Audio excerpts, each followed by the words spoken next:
ప్రాథమిక విచారణ నేపథ్యంలో వచ్చిన అంశాలు బట్టి ఆ రోజు ప్రెస్ మీట్లో మాట్లాడింది.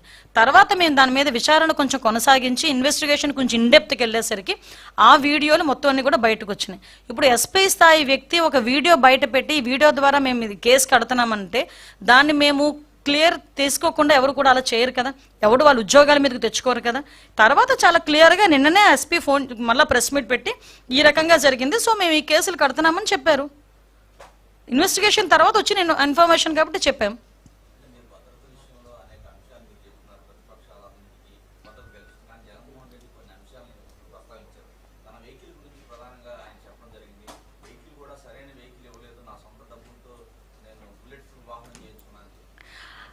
అండ్ వెహికల్స్ గురించి ఆయన మాట్లాడకూడదు, ఎందుకంటే లాస్ట్ 5 సంవత్సరాల్లోనే కూడా ఒక్క వెహికల్ కూడా కొనకుండా గడిపేశాడు. పోలీస్ వ్యవస్థను ఎంత నిర్వీర్యం చేశారో మనందరికీ తెలుసు. కానీ ఉన్న వెహికల్స్లోని కూడా ద బెస్ట్ వెహికల్నే ఆయనకి పంపించడం జరుగుతుంది. ప్రతిరోజు ఆయన ఇంటి దగ్గర మా బుల్లెట్ ప్రూఫ్ వాహనం, ఆ డ్రైవర్ కూడా పోలీస్ డిపార్ట్మెంట్కి సంబంధించిన డ్రైవర్ ఉంటాడు కంపల్సరీగా. Z+ సెక్యూరిటీకి సంబంధించి ఏదైతే మేము చేయాలో అన్నీ కూడా మేము చేస్తాం. ఆ ట్వీట్లోని కూడా ఈ రోప్ పార్టీల గురించి వాటి గురించి మాట్లాడారు. సిచ్యువేషన్ బేస్ చేసుకుని రోప్ పార్టీలు పెడతారు తప్పించి Z+ సెక్యూరిటీలోని రోప్ పార్టీ ఉండాలి అంటే ఇలాంటి అంశాలన్నీ ఇప్పుడు గుర్తొచ్చినాయి. కానీ ఆయనకి ఎందుకు మీదకి వచ్చారని, అరే నువ్వు రమ్మని చెప్పావు, మీరు రమ్మని మీరే కదా ర్యాలీకి రండి, పలానా చోట ఎంతమంది ఉండండి, పలానా చోట ఎంతమంది ఉండండి అన్నారు. అక్కడ ఒక ప్రాణం పోయిందని తెలుసుకొని ఇంచుమించుగా నరసరావుపేట దాటిన తర్వాత పోలీసులు ఆంక్షలు విధించి కాసేపు మిగతా వెహికల్స్ వెళ్లకుండా ఆపితే అంబటి రాంబాబు గారు ఎంత సీన్ క్రియేట్ చేశారండి అక్కడ. ఆ పక్కన స్టాపర్స్ని తీసి పడేసి లాగి పడేసి పోలీసులను తోసేసి, అవి మీ నాయకుడి రక్షణ గురించే కదా మేము ఇక్కడ వీళ్ళందరినీ ఆపుతున్నాం. ఆల్రెడీ ఒక ప్రాణం పోయింది అక్కడ, 2 ప్రాణాలు పోయినాయి అక్కడ, కొంచెం ఆగండి, అతను వెళ్ళి పరామర్శించి ఆ విగ్రహం ఆవిష్కరణ చూసుకుని వెనక్కి వస్తారంటే ఒక్కరు వినలేదే. ఇక్కడే కాదండి, పొదిలిలో కూడా అదే పరిస్థితి, సత్యసాయి జిల్లాలో కూడా అదే పరిస్థితి. అంటే ఆయన ఏం చేస్తారంటే ఉన్మాదుల్లో ఉన్న వాళ్ళ కార్యకర్తలను రెచ్చగొడుతూ ఆయన మీదకు తీసుకొచ్చుకుంటున్నారు. ఈరోజు అతనికి బాధ్యత లేదా? ఈరోజు ప్రతిపక్షాల గురించి మాట్లాడతారు. ఆ రోజు మేము ప్రతిపక్షాలు ఉండేటప్పుడు ఏ రకంగా చేశారో ఆయనకి గుర్తు రాలేదా? ఆయనకి ఇందాక నేను ఏదో ట్వీట్ పెట్టారని చెప్పారు, మేము ఆంక్షలు విధించామా అని అడిగారంట. నిజంగా ఒకసారి జగన్మోహన్ రెడ్డి గారు ప్లీజ్, నేను ఇంతకన్నా గట్టిగా మాట్లాడలేకపోతున్నాను, ఎందుకంటే నాకు జాలనిపిస్తుంది మిమ్మల్ని చూస్తూ ఉంటే. ఆంక్షలు విధించామా అనే ముందు ఒక్కసారి లాస్ట్ 5 years జరిగిన సిచ్యువేషన్స్, చలో ఆత్మకూరు అని చెప్పి ఒకటి పెడితే సాక్షాత్తు చంద్రబాబు నాయుడు గారి ఇంటి గేటుకి తాడులు కట్టిన పరిస్థితి మీరు మర్చిపోయారా అండి? వైజాగ్ పర్యటనకి చంద్రబాబు నాయుడు గారు వెళ్తే ఎయిర్పోర్ట్లోనే చంద్రబాబు నాయుడు గారిని మమ్మల్ని అందరినీ ఆపేసి మీకు వైసీపీ కార్యకర్తల చేత నానా మాటలు మాట్లాడించి నానా మాటలు దూషించి మమ్మల్ని అందరినీ కూడా ఎలా రోడ్డు మీద కూర్చోబెట్టారో మర్చిపోయారా అండి? ఇదే చంద్రబాబు నాయుడు గారు ప్రతిపక్ష నేత హోదాలో ఆయన ఒక ప్రతిపక్ష నేత.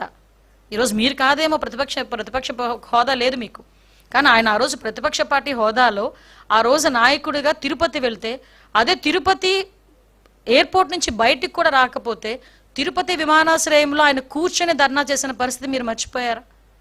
లోకేష్ బాబు గారు పాదయాత్ర చేస్తే ఆయన పట్టుకున్న మైక్ని తీసుకెళ్ళిపోయారు, ఆయన నుంచున్న స్టూల్ని తీసుకెళ్ళిపోయారు, ఆయన గురించి ఏదైనా స్టేజ్ కడితే స్టేజ్ని ఇప్పేశారు. అంటే ఇవన్నీ మీరు ఎలా మర్చిపోయారు? అది కాక మా పార్టీ ఆఫీసుల మీద దాడులు, ఇవన్నీ మేము ఏదైనా కార్యక్రమానికి వెళ్తే మీరు ఇచ్చిన ఆంక్షలు ఇవి. ఒకవేళ కార్యక్రమం లేకుండా జగన్మోహన్ రెడ్డి గారు కనుక ఊర్లోకి వస్తున్నారు అనుకోండి, ఆటోమేటిక్గా మా ఇళ్ళ దగ్గరికి పోలీసులు వస్తారు. నేను చాలా సందర్భాల్లో ఆ రోజు అయ్యన్న పాత్ర గారిని అరెస్ట్ చేసినప్పుడు నేను ఆ ఇంటికి వెళ్తా ఉంటే దారిలో నన్ను ఆపాలని ఎంత ప్రయత్నం చేస్తే ఆఖరికి 2-wheeler మీద కూడా నేను వెళ్ళిన పరిస్థితి. అదేవిధంగా ఈ మైన్స్కి సంబంధించిన వాటి మీద మేము ధర్నా పెడితే ముందే హౌస్ అరెస్టులు చేసిన పరిస్థితి. 5 సంవత్సరాలు ప్రతిపక్షంలో ఉన్న ఏ నాయకుడు నేను రోడ్డు మీదకి రానిచ్చారా? రోడ్డు మీదకి రాకుండా ఉంటేనే 41A నోటీసులు మా అందరికీ కూడా. ఇప్పుడు నా మీద 23 కేసులు ఉన్నాయి. 23 కేసులు ఒకసారి తీసి చూడండి, ఏ కేసులు ఒకసారి మీకే తెలుస్తుంది. చాలా మంది మీద కేసులు ఉన్నాయి. అంటే నేనేమంటానంటే ఈయన ఆంక్షలు విధించేనా అని అంత అమాయకంగా మాట్లాడుతూ ఉంటే నిజంగా చాలా బాధ అనిపిస్తుందండి. ఈయనకి నిజంగా మతిమరుపు ఏమైనా వచ్చేసిందా? ఆయనకి Z+ సెక్యూరిటీ ఉన్న వ్యక్తికి బుల్లెట్ ప్రూఫ్ పంపిస్తే నా దగ్గర బుల్లెట్ ప్రూఫ్ లేదంటాడు. అంటే అబద్ధాలు, నోరిప్పితే అబద్ధాలు. అంటే నెమ్మదిగా నంగనాచిలా కూర్చొని ప్రెస్ ముందు కూర్చొని లేదంటే ట్వీట్ పెట్టేస్తే జనాలు నమ్మేస్తారు అనుకుంటున్నారా? వాస్తవాలు కదా.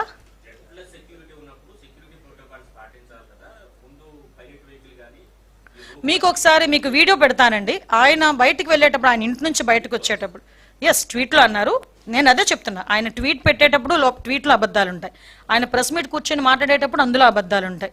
అవి మేము వాస్తవాలు మేము చెప్పాలి కాబట్టి మీకు చాలా క్లియర్గా చెప్తున్నాం.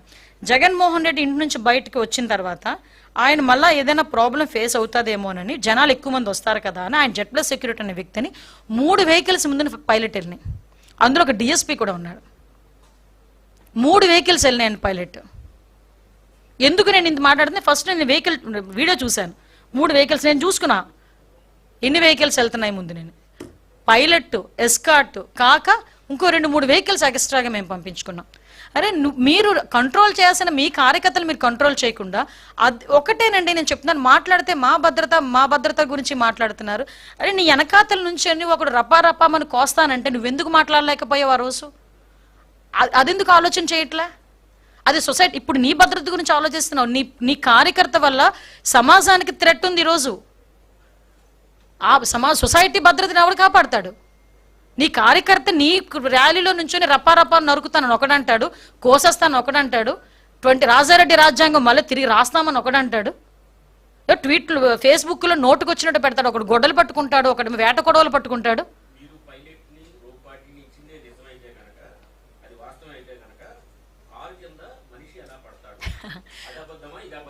కాదండి ఇప్పుడు